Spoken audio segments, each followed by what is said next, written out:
Now, I don't know how much of the legacy tour with Guy, New Edition, Tank, and Q Sweat that you've have you are you going to see them when they come into to New York? Yes, I ran into Johnny Gill recently, and he was just telling me he's gonna, they're gonna be coming through the city, and I said, you know what, I got to make sure I reach out, because I would love, yeah, I would love to see them. Yeah, Absolutely, yeah, yeah, yeah.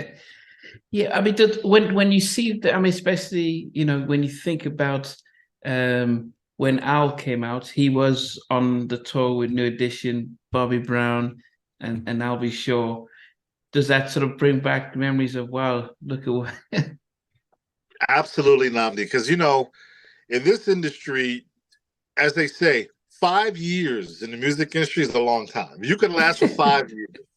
And these guys, New Edition, 40 years, and oh,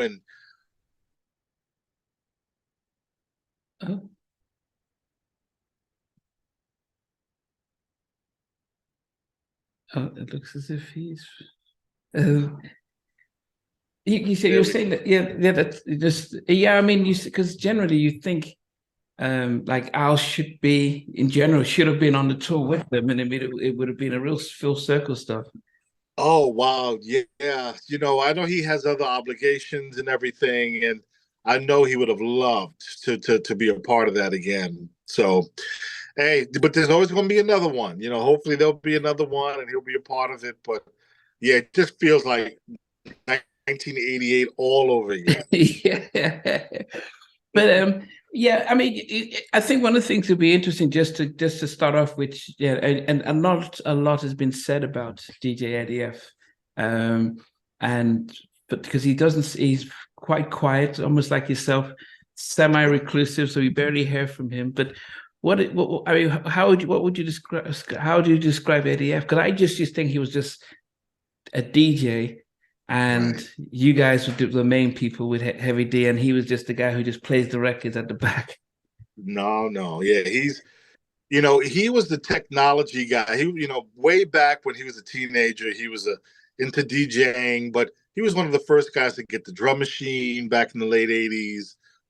He was the beat guy. He had all these musical ideas in his head. He might not have been able to play them, but he Oh. knew how to express them. He knew the sound. He was a part of that burgeoning sound of hip hop, of New Jack. So when I came into the game, he kind of pulled me in because he knew I knew how to play. And what his role was with me was, all right, I'm classically trained. You can't do that. But what you can do is do what you do your orchestral, and then I'm going to help you kind of get it more R&B. It's a new R&B. So he was kind of like a mentor, and no one had to guide me because I knew I had all the music down, but I had to now make it relevant. And no one more than Teddy Riley and Eddie F. They were the sound at that time, so they just helped me. Said no, no, no, don't go too far, and bring that orchestral and that R&B together, and that create helped me create my sound. But what do you mean don't go too far? Because I heard quite a bit about producers. And when I spoke with Rodney Jerkins, Darkchild, he said that when Puffy was doing the Things You Do remix with him, he was like, "Yeah, take simplified. Even though you know how to play all this stuff, like we don't want it too much." What was it that you knew what we're planning to do, and they were like trying to get you to slow it down? It wasn't aggressive enough. Like I can, I'm good with orchestral lines and all this and all these musical instruments, which is my part of my sound. But under that, it had to be aggressive. It had to be this new sound, which was coming in the late '80s. That new jack aggressiveness. Mm. What made me stand out from them was I have the new jack aggressiveness, but I added the orchestral layers and the sounds. They said, no, keep that. That's great because that sets you apart from what everyone else is doing. So the layers and the instruments that are kind of interchangeable and intertwining. That was where I set my sound apart from Eddie and Teddy Riley. Yeah, I think one of the things I noticed from, like, if I think about the Al's debut album, it's the drums that seem to have more of the influence, and we recognize the drums, and then everything comes secondary. Were you a drummer as well as No, you know what? No, just drum programming was something new. And again, that's where Eddie F really stepped in, and with Al also, because Al did a lot of the drum programming also.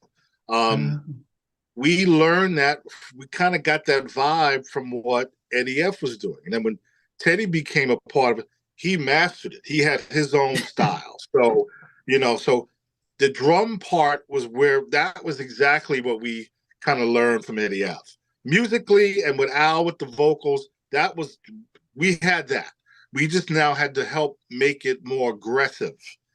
And that's the role that Teddy Riley and Eddie F played. so, but I would assume that they were very different in their styles, Teddy and Eddie. But what would you say you got from Eddie, and then we can go on to what you got from Teddy? Good question. The drum programming. He had every drum machine. Eddie F had every drum machine that came out, and he would come over to my house. When I lived in Mount Vernon, he would come over and bring his equipment. Whenever he would get a new piece of equipment, he would bring it over because I had the keyboard. And just watching him, watching his what he did and listening to his style, and because he did more rap, his drum beats were really aggressive, just boom, boom, boom, and but he just knew what he was doing. So the marriage of what he did and then what I did, which was more soft and R&B, it had a different kind of sound. So it wasn't a musical thing, but we didn't want it to be too musical. That's the key. Puffy used to say the same thing: too musical, too musical. So that's what they didn't want me to do that, but do what you do, because it's not what everyone else is doing.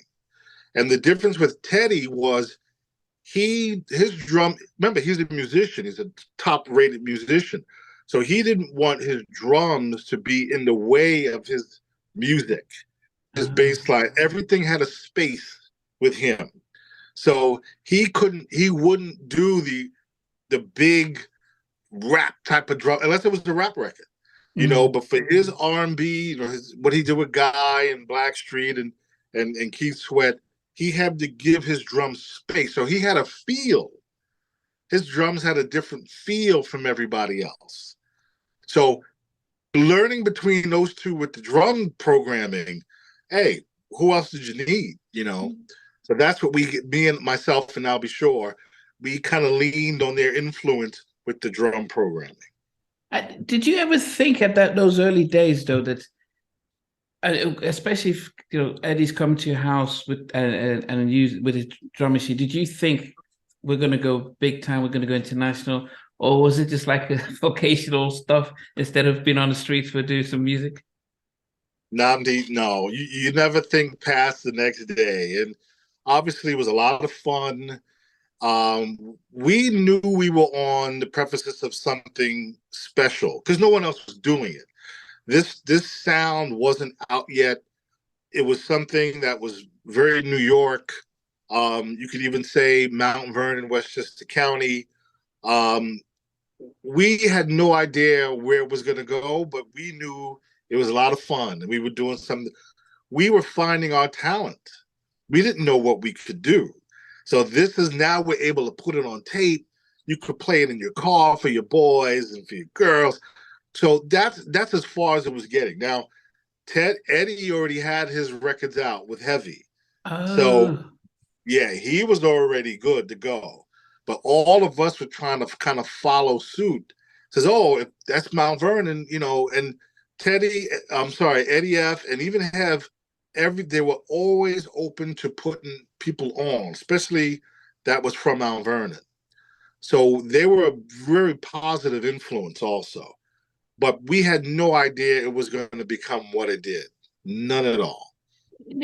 As a producer or creator, is it that does the idea come, or do you have to, or does the music lyric come first and you say, well, let me try and find something there? Because I think hearing from Teddy, it was a lot of, he would have the beat, or he would just come up with the sound. And Timmy back in those days would write to what, like, oh, Groove Me. Timmy had the whole Groove Me stuff, and he just quickly wrote it. But for you and Al, what was it like when you were coming up with, say, Night and Day or Rescue Me?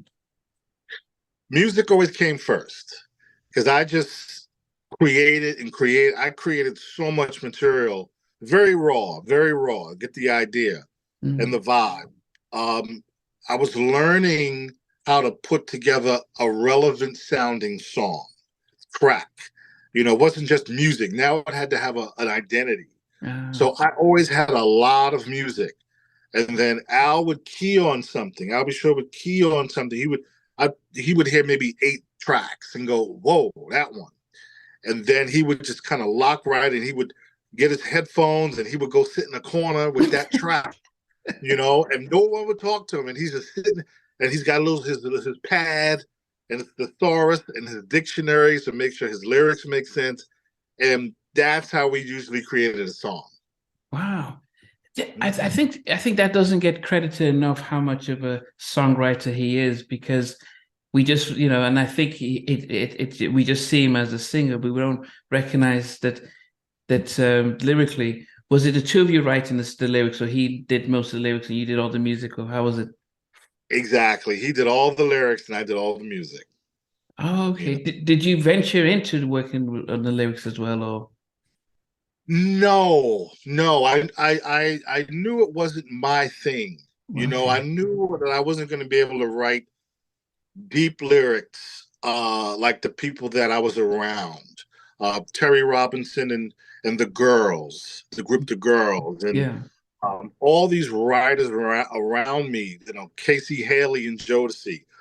We had to teach him how to start writing because he was so talented. But I knew I didn't have that. My thing was I knew I could create that music and give it a vibe and an aura and make people want to listen, and just having talented people who knew what they were doing with songwriting to come put it on top. And I left it at that. Hey guys, thanks for watching. Thanks for being part of the Halftime Chat community. Please remember to like, share, and subscribe. But most importantly, why don't you consider being a member? That's a way of supporting the channel, but also getting a lot of videos ahead of time, a lot of behind the scenes stuff, and some exclusive content that doesn't get shared. But anyway, thanks for watching, and thanks for being part of Halftime Chat. Sweet.